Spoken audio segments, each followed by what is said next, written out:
All right, everybody. Hi, and welcome to another session from Come Cloud with Us. I'm Chris Gill, and I'm here with my cohort across the pond, Abdul Kazi. Abdul, say hi. Hi, everybody.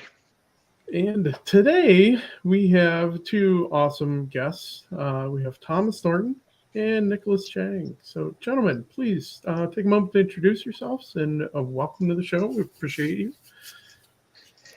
Awesome. Cool. Cheers, Chris.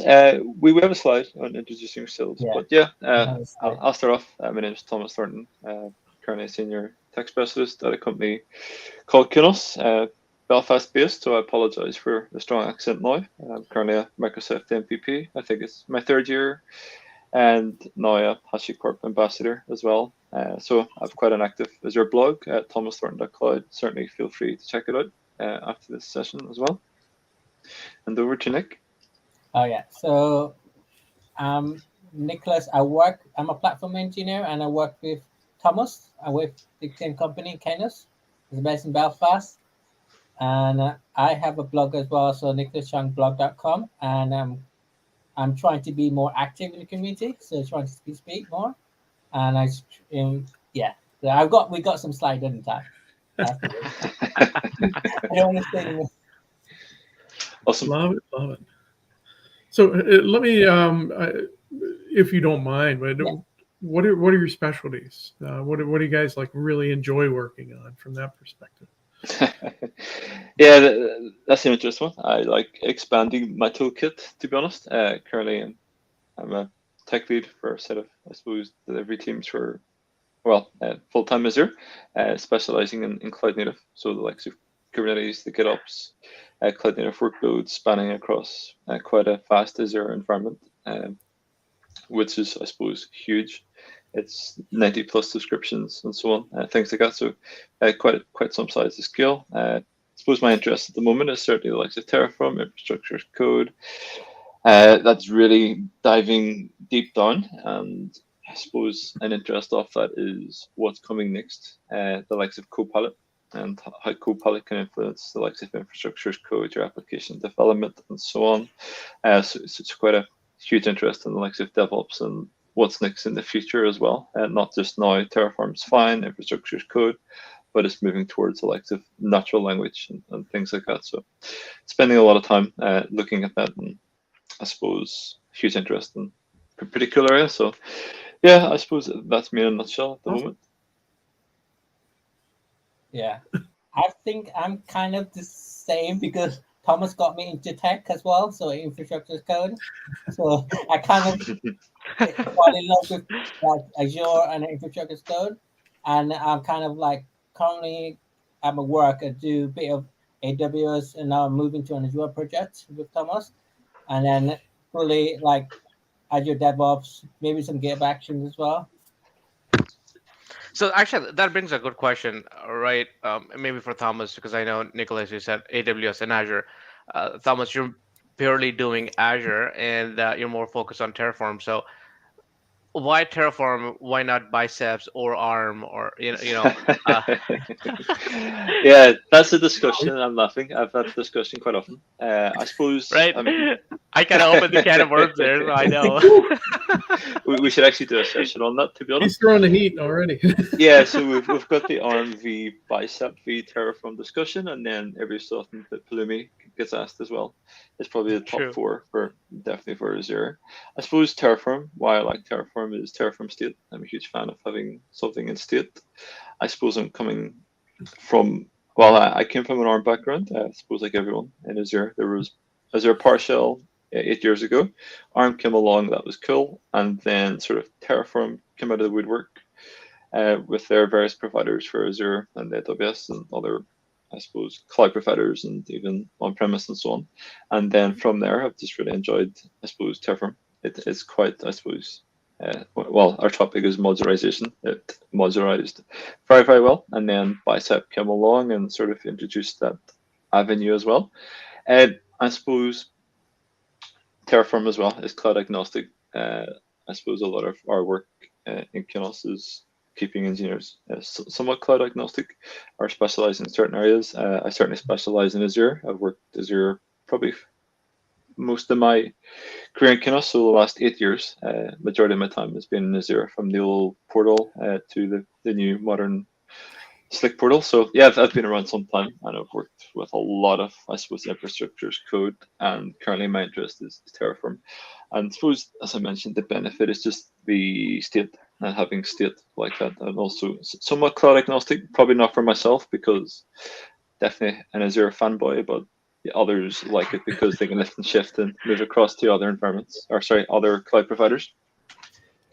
Nick, what's your take on that? So the good thing is that it's multi-cloud, and then you can still, like, if you want to, like, if you start with Azure, and if later on want to go to AWS, you can easily learn it because it's still just one language you need to know. You don't need to learn multiple. So that's what I expect. And then you can see what you deploy. Like, when you, like what Thomas said, you can try the state and see what you do. It's not like Bicep, there's no state file. So when you do screw something up, you don't know what's going to happen, how you can fix it. So that's quite hard to troubleshoot. So Makes sense. Makes sense. Yeah. Okay, so with that being said, we'll get the presentation started. We can do the presentation, do the demo, and then we can come back with more questions. Yep, sounds good. yeah, sure. Nick, if you want to share your screen, and we go from there. Yeah, sure. One sec. Computer. It's fine. Well, while we're doing that, so thank you, viewers, and please, by all means, send us your questions during, after. We'll help moderate, we'll get you answers, or we'll try and find somebody who does know. So please get those questions off to us. We'd be happy to take them. So awesome. Can you see my screen? Yep, I think we're good. Okay. Yep. So welcome. This is our presentation. So we're going to talk about how you write reusable module using Terraform with myself and Thomas Thornton. So Sure. So the agenda itself, I suppose, is somewhat action-packed. I suppose the overall synopsis of this, we're going to build or give a foundation of how to write a reusable module, and hopefully you can incorporate that into your workload. So the agenda is going to be, I suppose, top to bottom. We're going to look at why create Terraform modules. Why should you modularize your Terraform against just having a numerous amount of resources? We'll look at, I suppose, deep diving somewhat into creating Terraform modules, a recommended way to structure the modules as well. There's various ways, pros and cons of each, of course. Create and design for usability, something that I advocate quite a lot, not just Terraform modules. Anything you do should be reusable, and so on as well, especially within a team environment. You can reuse, and again, it's faster time to market, or faster even developer velocity as well, if you go down that route.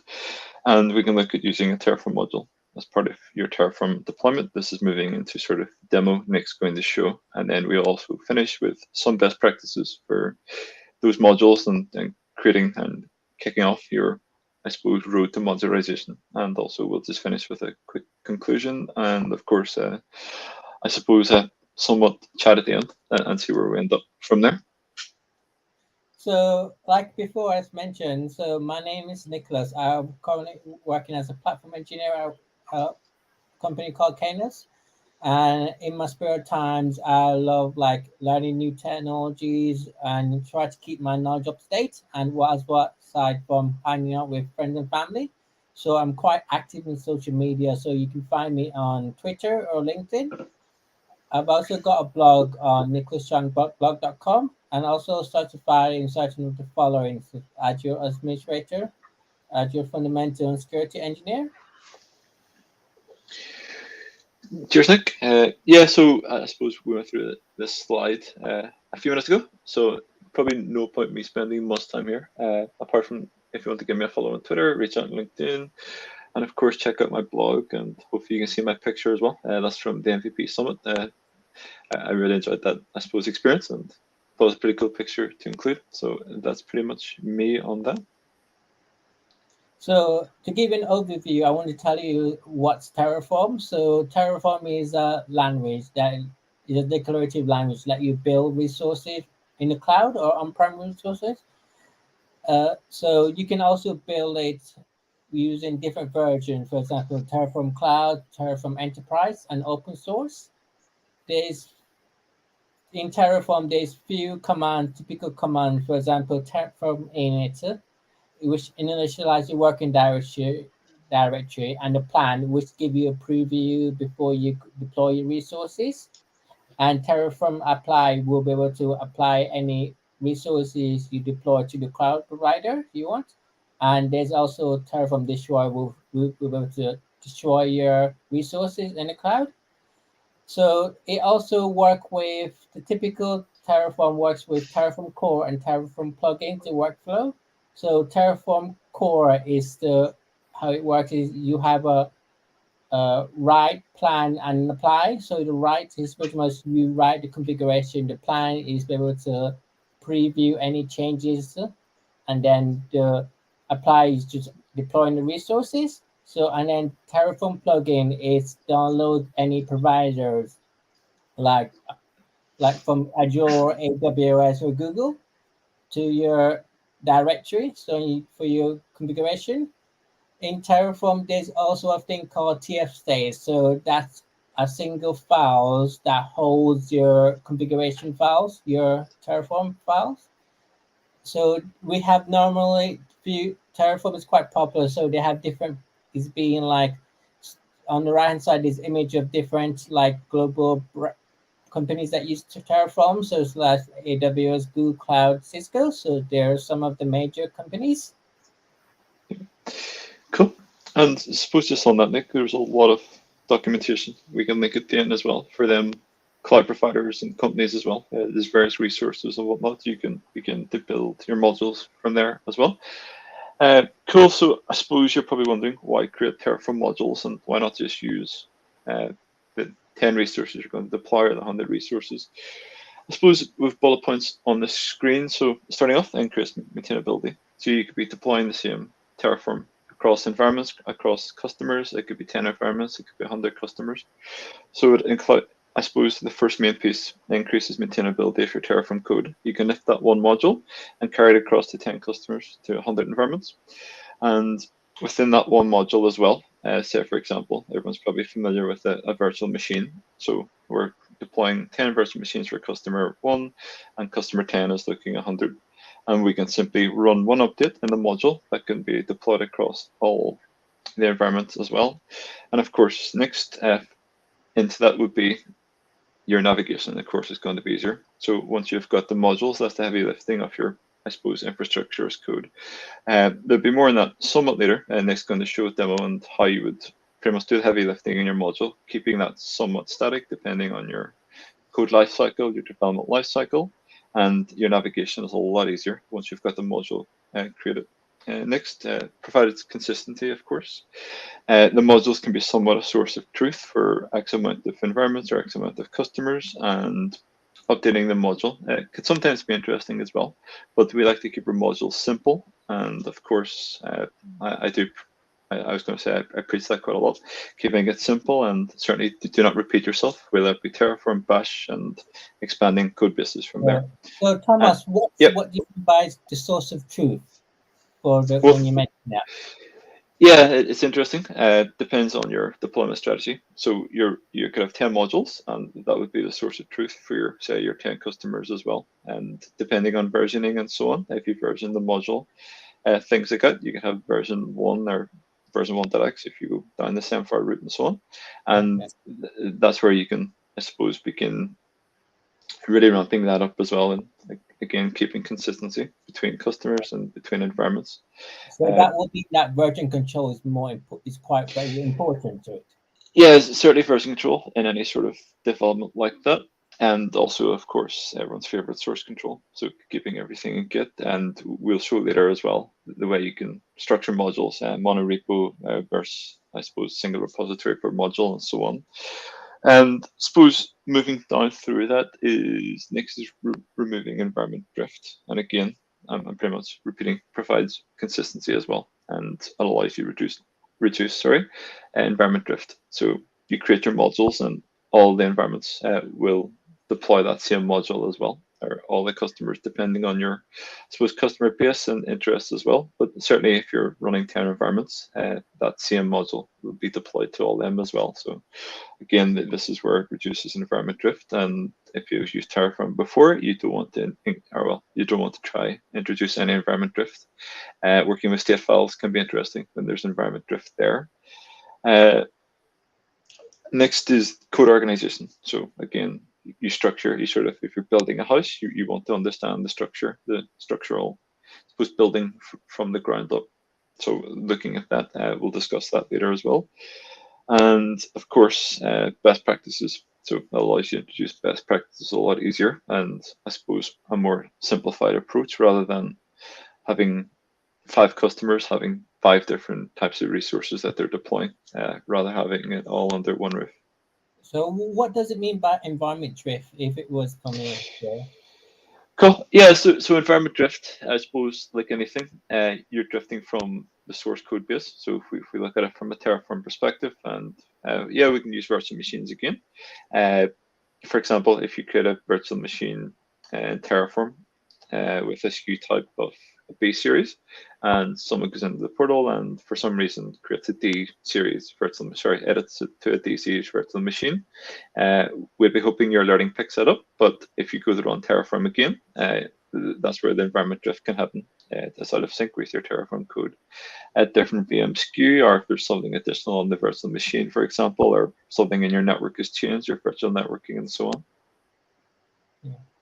So I would think that the important thing about reducing environment drift is that you want to avoid having major impact on your state file. So you want to reduce the blast radius that can. Yeah, you don't want to introduce any blast radius. Your state file is a single source of truth, and again, depending on environments, on your organization, on your ways of working, you'll most likely have multiple state files. And I suppose that's a topic for another day, but I can cover that at the end. I can give an overview of that, my thoughts around that. For example, if you're running a, suppose, enterprise workload, you'll have possibly a state file per component going down that model, product component. So you can have a state file for your networking, for your virtual machines, or I suppose anything from there, your NVS possibly, and so on. It really depends the way you want to structure your state file. Or sorry, state files. I'm a huge fan of multiple state files and not just having one. And again, that sort of lowers your blast radius as well if you did have environment drift. So Cool. in this, so I'm going to talk about how does Terraform module work. So Terraform module is a set of configuration files that are in one set of folders that make up the module. So a module can be referenced by passing different inputs like variables.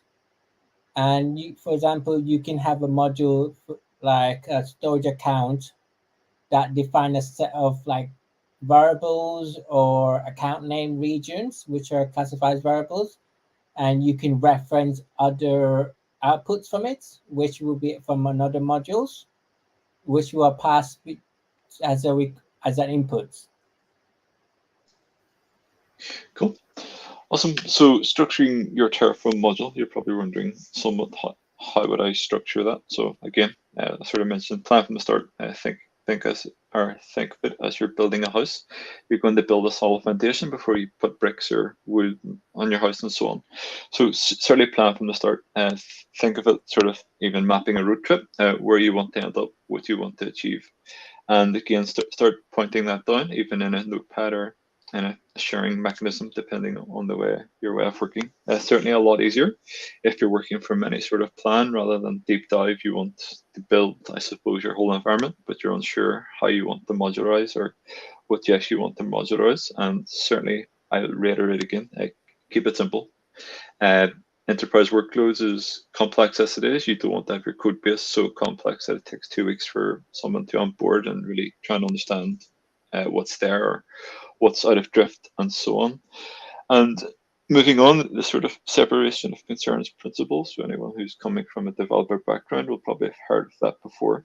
So my thoughts, you want to create your modules that are going to be, I suppose, different Azure resources in different areas. And certainly don't create one huge module. That could be effective, but it can be an absolute nightmare in multiple ways. Maintenance is one. Terraform is constantly, it releases new providers, updates. Azure is changing rapidly. Any major cloud provider is changing rapidly. So I would say at the time you create that one huge module, it'll be out of date, and you need to have a look at how you're going to work with updates and code management, how you're going to handle if there's deprecation there and your environment isn't ready to handle that deprecation, how you're going to run your Terraform and so on. So when you start splitting that out in the various modules, you can handle that a lot easier. So the separation of concerns falls into that. And of course, simplicity. Certainly no need for complexity. Anything I write or anything I introduce, I think of it from the most simplistic way possible. You want to keep it simple. You're working on a lot of environments or working with a lot of customers, a lot of code. You're looking at Terraform day in, day out. You want to keep it certainly simple. And of course, folder structure. I have a screen on that in a few slides down. We can talk in that more there. But again, similar to the separation of concerns, structure the folders in a way that I suppose is human readable as well. I saw a lot of interesting concepts of Terraform and modules in my time as well, and it can be quite tough, especially new people onboarding into the world of Terraform, into the world of infrastructure as code. You don't want to sort of scare them before they get going as well. So yeah. I suppose the likes of folder structure and certainly keeping it simple. Yeah, so a typical tool for like name convention in Azure would be like AZ naming tool, which you can find for GitHub. So it's quite you can just help you with the naming convention in Terraform. Sure. Yep, certainly. And naming conventions as well. You want to have certainly a suitable naming convention. Naming conventions, again, there's so many different options you can do. You mentioned that tool there, Nick. The company, the customer may have a various naming convention they want as well. So it's somewhat meeting in the middle. And again, keeping it simple and try to think of iterations and so on as well, and numbering and whatnot. And try not to abbreviate too much. That can get not complex, but it can get painful over time. So this is a typical structure this is an example of a module structure. So on your left-hand side, you see a screenshot of like a Terraform module example, which is calling a VNet, so virtual network. So in that virtual network, you have a virtual network.tf because all the Terraform have TF extension and outputs. And then we have a variables as well. So these are like inputs. And then you can see at the right-hand side, it's calling the root of it. So on your right-hand side of the screen, I see your typical how my demo will be structured. So it's structured between, we have these different modules like App Insight, NSG, Resource Group, Storage Account. And within the Resource Storage Account group, there's just different configuration files for Terraform. So like the main.tf is the main one, outputs and variables. Cool. I suppose the next few slides, Nick, do you want to go down through? It just sort of falls into what you're speaking about there. Okay, sure. So this is another example. So I'm going to talk about variables. So variable is how you pass it into modules as inputs as well. So you can pass these inputs, and you can pass it as default on the right-hand side. So like the right-hand side, we pass the location as default because those are static. And one thing I would recommend to try is that you always try to put it as a name. So give it a sensible name, your variable. So give it like a name, location. Normally, I recommend you to choose like whatever you want to call it, like a network address group. We just call it the same name. So if you couldn't think of one to, and always like call it a description as well, so we know what was it for. So you can also, the main.tf contains resource to create a virtual network, and then that could include other subnets with it on resource group. So this is another. So I'm going to talk about output. So outputs in Terraform get information, return of values or information from a Terraform itself. So you on right hand side, you see an image, which is a typical, we start the output with outputs, and you give it a value, which is in storage account name. And then within we reference the storage account, which is the name, the value, SA, which that's what it's called. And then we can we return the name, and then the second one is ID. You can also pass this outputs, reference it to a root module as well. Cool. Cheers, Nick. Suppose on the next slide, I've added no word to this slide. Hopefully the image is doing it justice. An image I created a while back, and I share the blog post somewhat often, and it gets, I suppose, people talking around it as well. So on the screen is my recommendation of modularization and having your base Terraform root there, your base Terraform module, and going from there. So if you're running, for example, me and the TF, everyone's familiar with, if they've ever ran any sort of example they've saw within HashiCorp or whatnot, I usually call it main.tf. So we've got the main Terraform file that you're going to run all the Terraform from. That's the way it's sort of structured. Nick will show that in his demo. And it's calling out the various modules. And again, just on the screen, the SER module, AKS, App Insights, Key Vault, Log Analytics, and VNet module. So I suppose creating a simple Kubernetes cluster in this case. And I've kept it like this to keep it very simple. The likes of AKS module would just deploy the base recommendations that AKS has. So your AKS, the skill set, which is in theory in a node pool, and you could have application gateway for ingress, or if you're using like the traffic and Azure Load Balancer. Again, sorry, Azure Load Balancer won't actually deploy there. It'll be deployed whenever you tell traffic or deploy traffic onto your cluster. Likes of SER module, very, very simple. Azure Container Registry. App Insights, of course, Log Analytics, and then you're adding a solution to that, which is going to be assisting the likes of AKS. And of course, finishing with virtual network, so the subnets and whatnot in there. I certainly keep my modules very simple. I suppose when I post this online, there's for and against. And again, it can depend on your workload, on the way you're working, or your interests as well.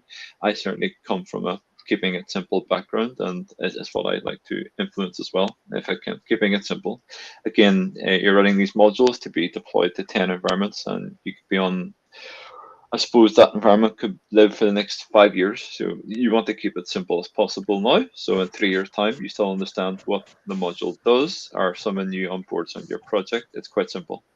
Okay. It's quite simple for them to pick up. Again, if you look at modules, there's readmes, there's running examples, there's running, I suppose, tests against that module as well. That's, I suppose, deeper diving than what this presentation is about. But certainly, if anyone's interested in talking around that, I could talk for all weeks about my thoughts around Terraform and modularization. So certainly, huge interest of mine. But again, just to be side on this, keep it simple and try not to repeat yourself.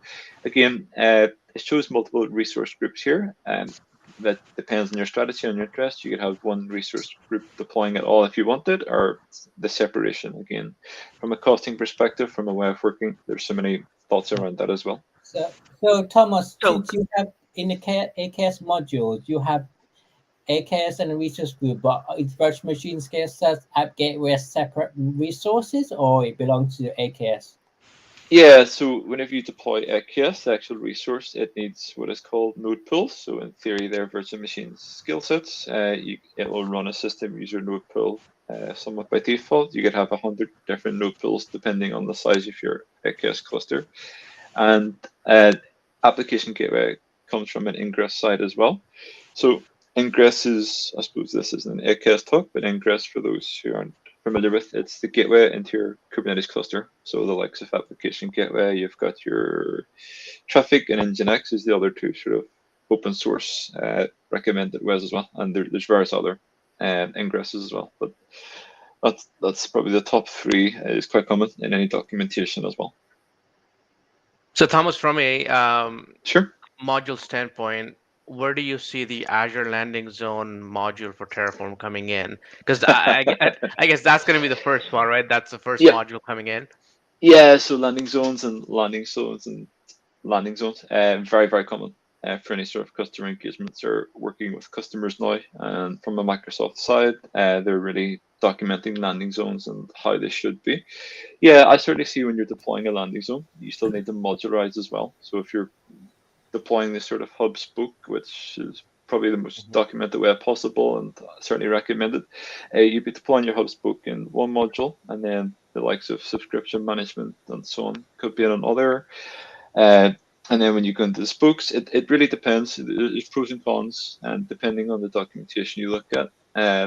I certainly like to keep it segmented as well from a Terraform state. So again, moving back to, you could have 10 different states for your environment. So that in theory reduces the blast radius. If, for example, for whatever reason, you cause a conflict or a code drift within your configuration, it's only affecting that state, that part of your environment. Whereas if you had one file, the blast radius could be huge. Again, we want to mitigate blast radius, but we're humans, these things can happen. And yeah, it's all about trying to mitigate that, looking at your Terraform plans and so on as well. I suppose I've come across a lot of CI checks and whatnot to make it more human readable. Putting into your pull request, for example, is quite common. Traffic light system as well. So during pull requests, you can have a plan which shows no changes is green. If there's a destroy, it's going to be red, and any sort of changes is orange. So something like that as well is certainly very effective, and it's more into your strategy deployment strategies as well. Terraform's one thing; it's doing your deploying, but again, it's reducing blast radius and understanding the full life cycle. But yeah, sorry, I sort of went off scope there. So yeah, the landing zones, very, very good. And the likes of your adoption frameworks and frameworks that Microsoft certainly document. I still do like segregated or segmentation within your modules as well. And you're probably seeing that more and more. No? Yeah. So that will include like you need to separate each environment then, because if you have like not sure how it works, you have companies and stuff like B2B, like someone buying another company. Yeah, that's an interesting one. Again, that's probably a legal side. Companies buying companies and what they're going to do there. But you mentioned an interesting point: multiple environments. So if we have sandbox, well, if we go from sandbox to right up to your AIT or non-production into production. You could have your ITHC or perf test, all different environments. So I sort of touched on that previously. You still want to use that one module and deploy it to them 8 environments. And how you split that is what is called TFRs. So if anyone's come across TFRs, it's pretty much splitting the, I suppose to put it in layman's terms, if we have 10 virtual machines in Sandbox with different SKU sizes, you may want production to be more high powered. So within your TFRs, you'd be changing the values there. So it's pretty much the environment variables that are going to change as time. Or if you're creating virtual networks, depending on your networks, you could have, or depending on how you deploy, your sandbox network would be different to your production network and so on. Yeah, because for that, you can also separate it between having multi-repo, so you can have a different repo for different companies. Can you structure it as well? Yeah, that's an interesting one. Again, companies vary, or each customer you work with varies in requirements as well. That's probably a different topic for another day, and depending on customers you work with or their interests as well. But yeah, I would come at it from a keep making it simple approach again, and look at what you've done previously. Again, that falls into customer IP and all the legal side of things as well. Okay. So I'm gonna show you a demo. So how you create the virtual machine modules and everything. So one sec. So where is it? Can you see my screen? Sorry. I think. Can you see my screen? Yeah, Okay. you're good to go. So to get started with the modules, you can see, like say on my slides, I will separate it under environments, and then we call it modules. And these modules are different resources like App Insights, NSGs, and resource group. And like virtual machines, it will be a resource, how you create virtual machines.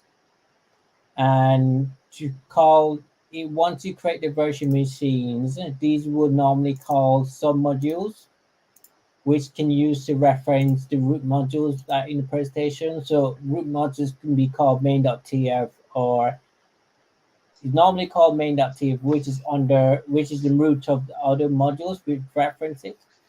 and then we normally reference it by the source. We call it name, we call it modules, and then we give it a value like storage account, and then we give it source for referencing, and then we reference the path of the storage account. So the storage account pointing towards the modules here. And then within the storage account have various inputs within the var.location, var.storage account. And the resource group is an interesting one because I've used this. I use these outputs and I reference it from the resource group, this one. So outputs when reference it because I call the outputs name, so resource group name. And when I click in here, so I use it, I click modules as well. So you module name, RG is the name of the values, and we reference the output, so it coming from, so resource group name. So another ways that you can call module is that aside from calling it with normal local module, you can call it with through Git as well, or you can call it through Terraform registry or HTTP. So I'm going to show you an example how you can call it through Git. So this is through a GitHub. So when you install your module through GitHub, like this example, this is installing a key vault. So key vault in GitHub. And this is how I would normally call about the path of the name of it.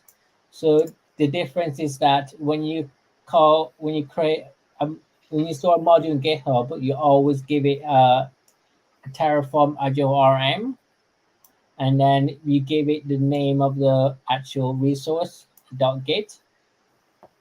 So this is the same. So when you can see the modules here. So on my GitHub here, it's pointing using the same modules here, Azure RM, Terraform Azure RM -key vault, and then within the repo, it would have the modules under the main.tf proprietors and variables, and you can give it any like folders with examples as well. So we call that. So the module can be public, which can be accessible. Otherwise, you can access it through path token as well to secure it. So let me go back. So what was the thinking?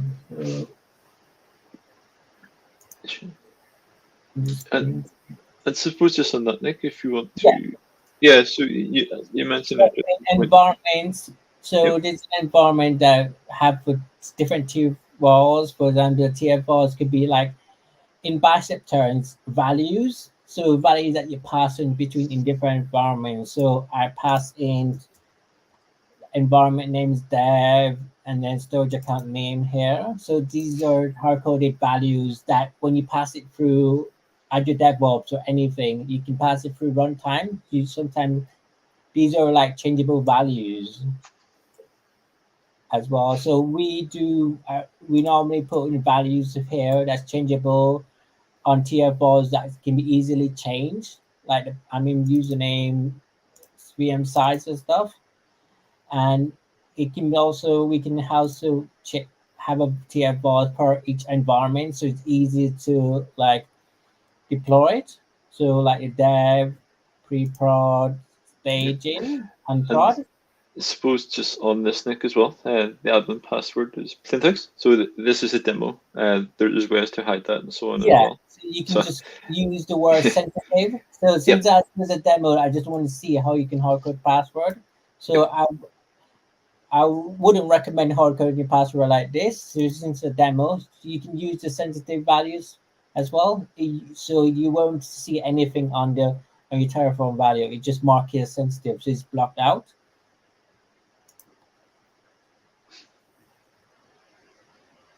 Yes, so that's what. So a module is quite typical. It's quite easy to write because as long as you figure your path and then inputs, sometimes you can actually hard code your values in modules. Like for example, you can hard code it environment as in dev here.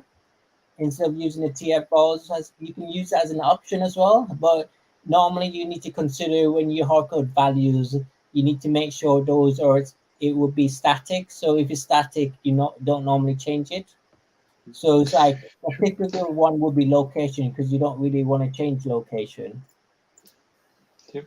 And then suppose in that as well, we sort of touched on the image that I spoke about as well. We can see this is the main sort of root file that Nick is on at the moment, and I suppose all the heavy lifting is done in the modules itself and not on the root file. So I suppose the synopsis of this is we want to move as much towards natural language as possible. That's what everyone understands, I suppose, the fastest. So the likes of location, you can describe the var location, the VM size, and you're often building virtual machines. And if you look at any of the modules, Nick, you can see that the heavy lifting is all done within the modules each time. If you want to look, I suppose virtual machine is probably somewhat as a good example. So we can see there, again, it's all the heavy lifting is in there. If there's any changes, even the likes of VNet, I suppose these modules are root quite simple. So again, the understanding, but you could have the likes of for eaches or any sort of interesting ways of working that Terraform has, have that all sitting within your module itself. So again, all the heavy lifting is done. The module is done once, and when you come along and just having your root deployment, again, you want to be as, I suppose, natural language as possible. So within the modules, like it doesn't really, in the name of the folder, you don't really need to call it module. You can call it SRC, give it a different name, as long as you correctly reference the modules, then you should normally call it from the root correctly. Yep. Sure. So, sure. And yes, yeah, I suppose on that, Nick, if we show the, I suppose, the somewhat difference between monolithic v sort of single repository as well. So if anyone's familiar with monolithic as well, it's sort of all the modules are monolithic Terraform modularization. It's all sitting within one folder. So if we looked at this in source control, we could see is that 6 modules sitting there, all under one source control. So that's fine.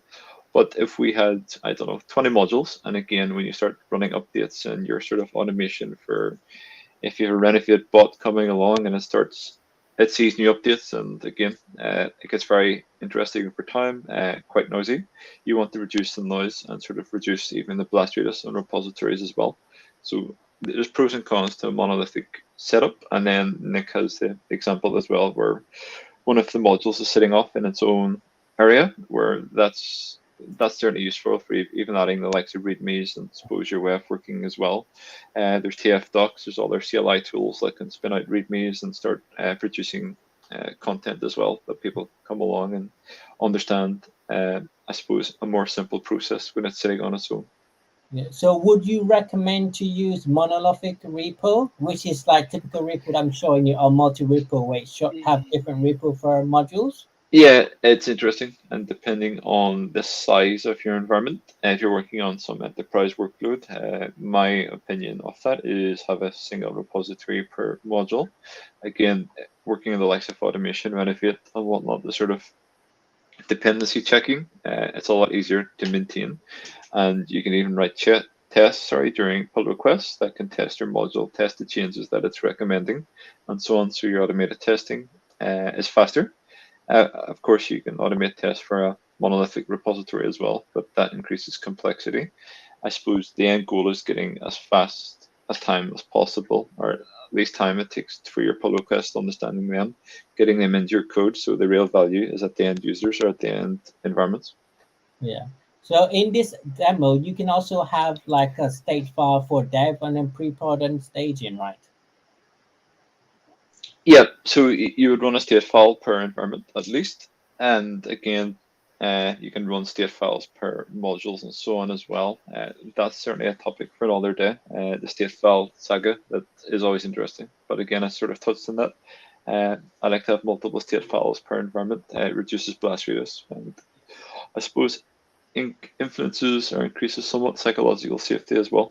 It reduces blast radius, so suppose everyone's somewhat happier when doing a pull request. It's not going to take down a whole environment if for some reason nothing's reviewed. Again, there should be pull request reviews, your Terraform plan reviewed. As I mentioned, the traffic light system is pretty cool, or a simpler understanding of how you review plans and so on as well. But that's down to organizations and your team's way of working and so on. Because having multiple state files is very, very important, because you can normally do independent testing. So instead of someone accidentally do a apply or do a Terraform destroy, you want to reduce that blast radius. So you want to have independent state files so you can test it independently as well. Yep, so certainly makes sense. Cool. So I'm going to, like what I mentioned, you can reference other modules. For example, the storage account, you can reference the outputs like it showed you before. And then that will reference the storage account name as well. So it will always, the root of it will always be main.tm. And then with the child modules will be sub modules of it. Cool. And suppose I'm just resetting what I mentioned previous. Design your Terraform modules for reusability. So when you're designing Terraform modules, writing Terraform modules, again, as I've mentioned several times, I'm probably repeating myself, but keep reusability in mind, and some best practices certainly to consider. Modularity. Design your modules to be pretty much certainly modular in their own way and self-contained. If you're making an update there, that's pretty much the update it needs. It doesn't need to have sort of dependency alignment between module A, B, and C, and all the sort of moving arms and legs that you can have as well. Certainly not fun at scale. Parameterization, and Nick, you touched on that in the demo as well. Use variables to parameterize your modules so that they can be customized for different use cases. And again, you want to create modules that could be used for various environments, various deployments. So going back to, I suppose, the topic of this, design your modules for reusability. Next, abstraction. Abstract away the details of how resources are created and configured. So this is bringing back what I touched on during your demo, Nick, in terms of you have the main sort of deployment file. You're abstracting a lot of the heavy lifting, all the interesting pieces. You move them into your modules. And again, anyone coming along can see pretty much straight away it's deploying a virtual machine with 5 disks or whatnot. That's the simplicity as you want to get to within your main sort of root deployment file. And of course, documentation. I suppose no one likes writing documentation, but it's a lifesaver over time. 2 years' time, you have an old module, you can sort of understand from the get-go, this does this, or this is that, and so on. And again, I mentioned the likes of TFDocs as a tool. There's various other open source tools and so on as well to make your life easier with that. Because within the documentation, you can also use it to document any modules that you wrote for another like project or stuff, so it's easier to adopt to different modules.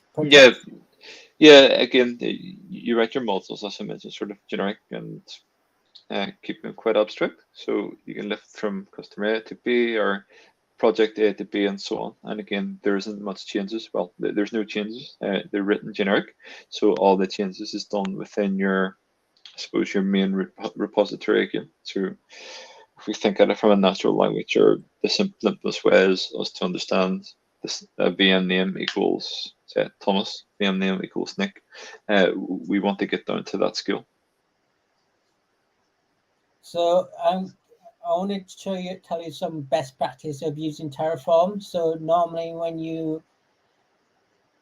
it's being documented by Jacob. So it's some best practice, some how you can follow when writing your Terraform configuration file. So some of them could be adding versions. So version could be having that when you use modules and you want to avoid like breaking change, like latest module could impact your current resources.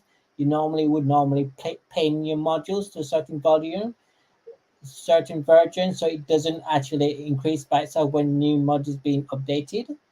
And then you can also do it by testing. So you can also test your modules independently within, like what Thomas mentioned, having separate state files. So separate test file could have independent testing for you to work on.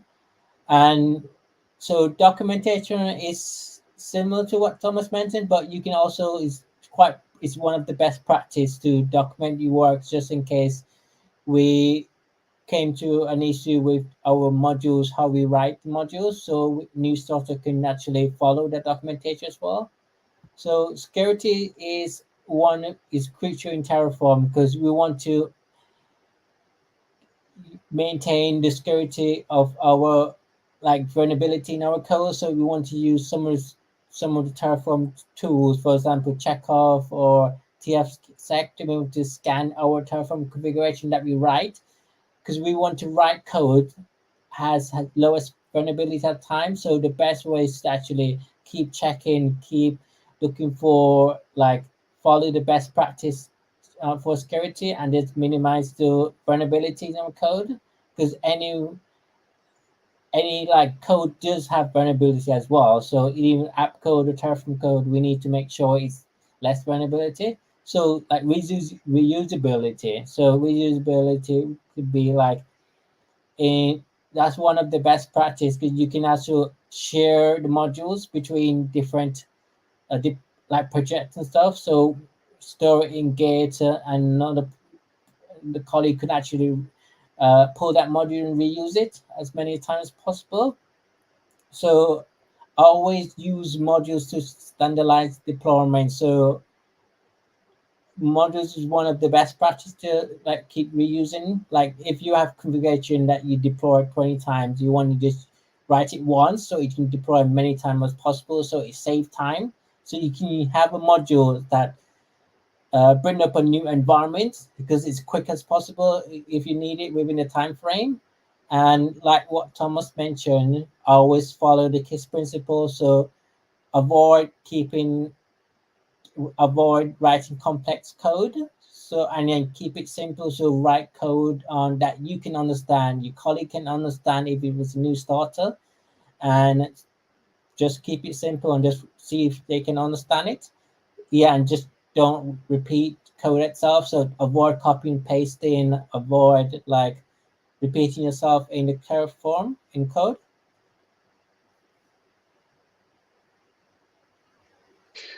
Cool.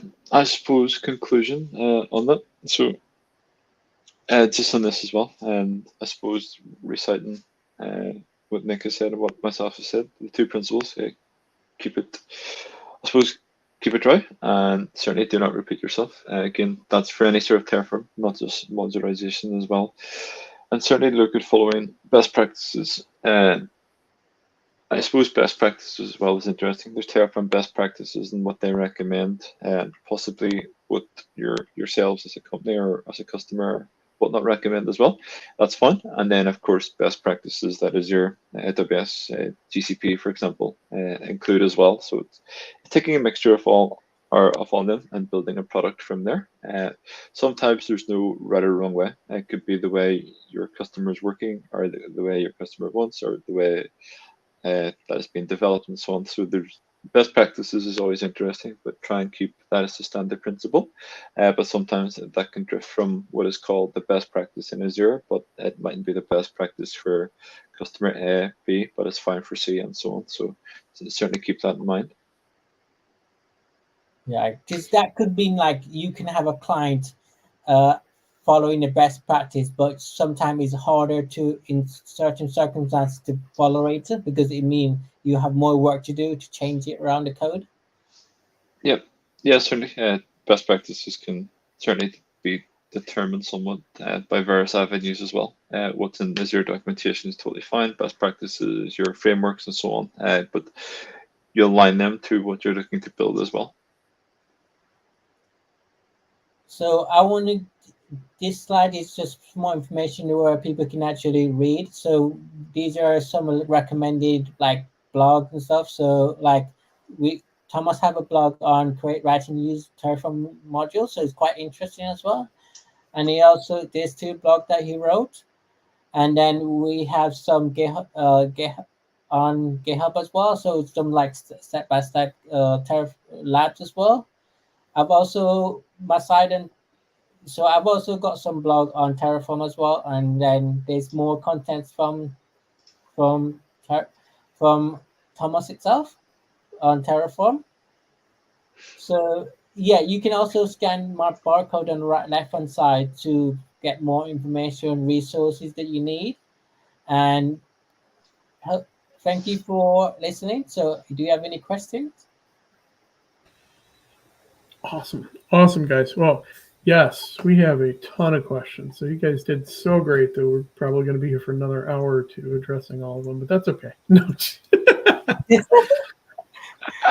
kidding. So let's start at the top. Thank you. We'll say thank you, everyone, for watching, for giving such great questions. So the first one that we have so far was from Ramdas, asking about talking about Terraform highlighting immutability. Yes. Are there any instances where Terraform is not used for immutability? I suppose I can give a go at that. It's interesting. Immutable infrastructure. That's not just Terraform. That could be any infrastructure as code in your way of working as well. On my side, or my thoughts around that, anything you deploy should be immutable. I suppose in the recent age, for sure. And unless it's the likes of your core hub. So if you follow Hub's book, again, your express route can certainly be immutable. Do you want to constantly redeploy that? The answer is probably no, or the environment will just go up and down like I suppose, a jack in the box. Again, it can be immutable, but there's certain areas you want to keep somewhat immutable from the likes of connectivity. If your customer sites or if you have various connections and so on, your VPNs and things. Again, in Azure, I'm trying to think offhand, I would say 99% is immutable. Do you want to make it immutable? Probably not. Your networking and so on, you want to keep it, I suppose, as mutable as possible. You want everything infrastructure as code. So if something does get deleted, again, there's mitigations around that. You have your resource locks, you have your IAM permissions, just-in-time access, all the cool things that Azure recommend as well. And if you look at, suppose, the ways of working, the frameworks, it's documented there as well. And even down it's an interesting discussion point. Should a user be allowed production access? Most likely not. You would have just in time for that, for the break glass, and look at break glass accounts and so on as a topic for another day. It should be driven by your code. If your full infrastructure is code house, doesn't necessarily need to be Terraform. I know this call was Terraform sort of modularization, reusability there, but if you're running full bicep or full arm, or if it's something on the other side of the pond, again, you rely on your infrastructure as code. Your infrastructure as code is your source of truth, and this is where you rely on them sort of principles that what I deploy in production is all infrastructure as code. So yeah, hopefully that's somewhat answered. Immutable infrastructure. Again, Terraform is well catered for that. You've got your SAD API now. If the ARM provider hasn't got it, SAD API, you can write your own sort of piece to that puzzle as well, and also even updates during, if there's a brand new update, provider isn't updated yet, you can write custom Terraform as well to introduce some properties and so on. So from day zero, it's all there. But again, it's down to yourself if you want to make it immutable. Again, you can, but a lot of the times our networking and so on, you certainly wouldn't want to test the immutability of that.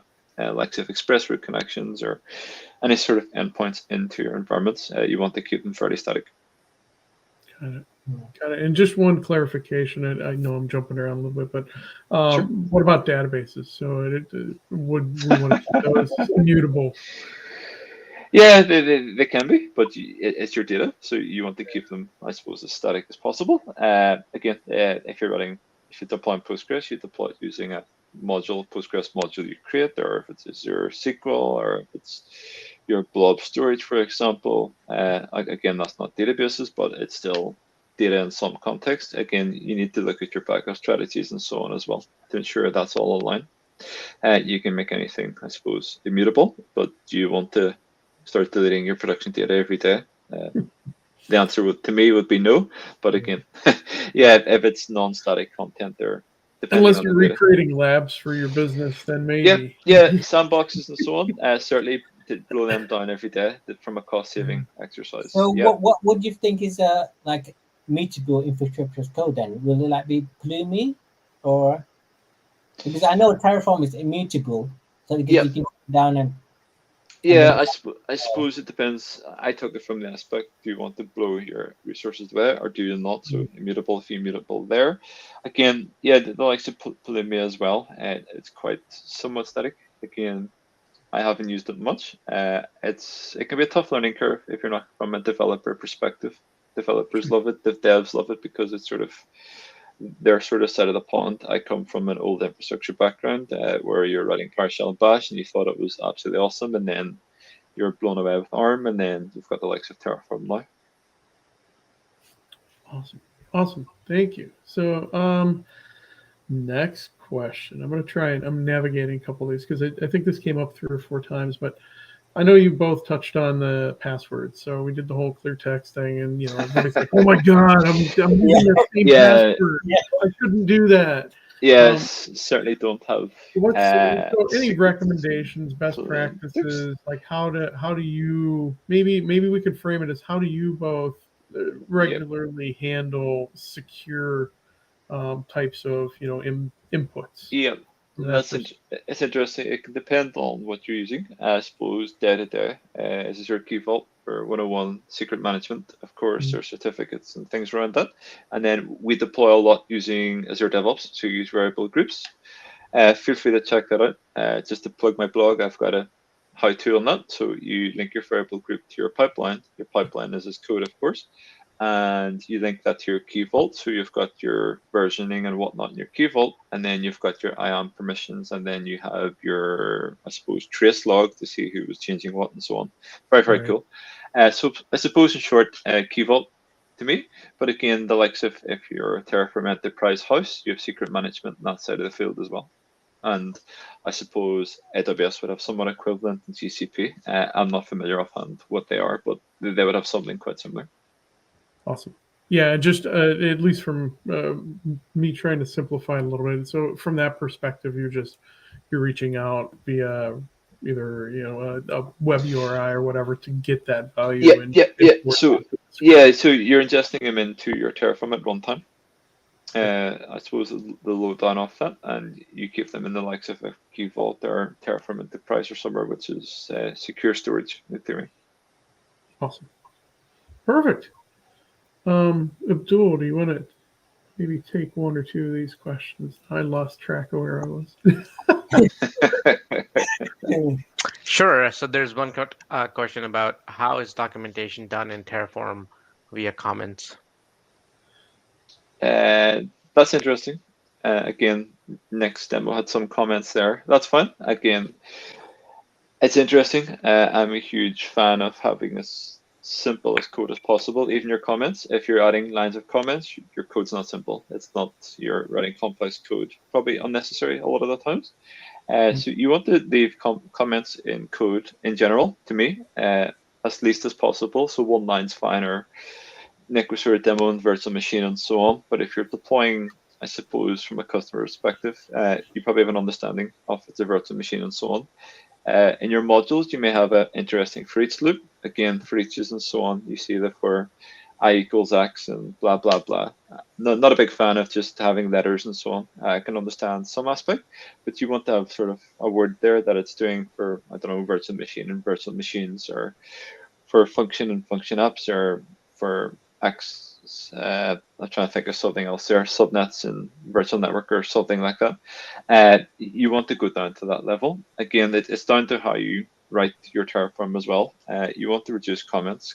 Comments aren't fun. If you're someone new 2 years down the line, they don't want to spend 2 weeks reading comments to understand what this module does. It should be, you should have a quick README, and as I mentioned, the likes of Terraform Docs is a tool. Certainly check that out. It's an open source tool, and it writes pretty much the README for you. It gathers the necessary components, the resources, and outputs them into a README file. It's very cool. Awesome. Okay. In that way, I think it's better to break down each of the configuration. Like if you want to have one main.tf, it's too large, like resources. You have to put it in another like another TF, like it could be like vm2.main.tf, and then add little comments. That's easy, but not too much. You see? Got it. One more question is, if you are connect to different Azure subscription, how do you make sure you are running in the correct subscription? What are the best practices for making a mistake? So Yeah, that's interesting. I suppose there's two avenues that come straight to mind. If you're running, it's probably down to your pipeline. Again, if you're running Terraform in a customer environment, my gut feeling would be, well, I would be hoping you're running some sort of pipeline. So if we look at the likes of GitHub Actions, or if you're using Azure DevOps pipelines, you're probably running as what is called environments. So if you're deploying dev, your pipeline, so your GitHub Action or your Azure DevOps pipelines, understands that it's running a dev pipeline. So you're moving from your Terraform, so your Terraform is here, but you're going, I suppose, back to the environment itself. So if I'm running dev, you initialize that from your pipeline, and there's sort of belts and braces in there that it's going to initialize the dev subscription. The plan's going to be dev. So during the Terraform initialization, so Terraform init, if you've come across that, that's where you initialize. That's fine. So I could be initializing a dev, I could be initializing in production. That's all. Depending, are there multiple stages or different pipelines, depending on your strategy. That side of the fence is usually fine, but it's interesting when you want to reference 3 subscriptions in your one Terraform deployment. Again, you could have an example is I'm deploying a Kubernetes EKS cluster, but my SCR, so my container registry, is in subscription B, and for some reason my storage account that I want to reference is in subscription C. So you go down to what is called providers and reference providers inside your Terraform. So you can create providers is pretty much a mechanism to understand that storage account, when you're deploying Terraform, you're going to reference provider C, which is configured to initialize into your C subscription. Provider B is going to be the B subscription, and then your standard provider is just going to be where you're initializing Terraform natively from. So it's first initialization. And yeah, so hopefully that's answered the question. The first is probably fine. Single environments, you initialize that during your pipeline. So it's understanding that way of working. And B is multiple provider initialization, or uses a provider. So it's down to that level. okay, perfect. Thanks. One more question. Another question is, what is the difference between a module and a workspace? Yeah, so this is enterprise world again. Your Terraform workspace is pretty much a combination of, off the top of my head, it's been a long time, but it's pretty much, if you're deploying dev, you have a dev workspace. If you're deploying sandbox, you have a sandbox workspace. If you're deploying production, you have a production workspace. So that's somewhat segregation there. That's fine, but your modules, you can reference your module and all them different workspaces. So yeah, the workspace is pretty much your separation of files, where modules you can deploy into 100 different environments from that same module. Okay. It normally does for isolation. It's like if you want to isolate environment, or like you want to isolate, so the workspace can be for only dev, like to play around with like deploy, destroying thing, and then you can normally do production. You do it without workspaces, so you can just do it for isolation with best. Got it. And then one more question was about, let me see, I just lost it. Is it the TFRs one? Yeah. Yeah. Here, I can take it. Sure. Yeah. So Thomas, you'd mentioned TFRs, and somebody was wondering when you would use a regular var file over a TFRs file. Cool. Yeah. So you use your variables file in any Terraform module, or in any sort of, I suppose, depending on your understanding of Terraform. So the root deployment where you're initializing Terraform. If you're referencing var.x or var.environment, for example, or var.vm name, you need to have a variable reference there. So there's 2 different sort of avenues. Your variable references is what Terraform looks for, but your TF bars is pretty much what you can rewrite variables 2. So your TFRs could be VM, say dev.tfrs, VM1 equals Thomas, VM2 equals Nick, VM3 is Chris, VM4 is Abdul. And then you have a variable called, well, sorry, whenever you go into your root sort of deployment again, you'll have variable VM1 to 4 declared there. But then when you go to Terraform, your initialization, you would say your TFRs file is dev.tfrs. So you and then your, say, production TFRs would be, say, our surnames for virtual machine names. So it's just 2 different sets of values that you run at runtime. So I suppose in short, you still need to have your variables in anything you do. So that's just your base. And you can set default variable values, which Nick showed in his demo. Or if there's nothing there, your Terraform will error and says, I don't know, VM1 needs a value pretty much. Awesome.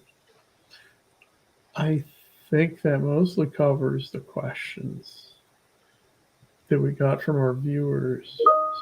Abdul, do you have any questions, any thoughts? No, no questions. But thank you so much. This was great. A lot of learning, and especially you guys coming late. I know it's late in the UK. Thank you so much for coming. Yeah, Thank you. that was absolutely amazing. That was good fun. Awesome. Yeah, so fantastic job. I concur. It's like this has been awesome. My mind's been expanded, so thank you both for that.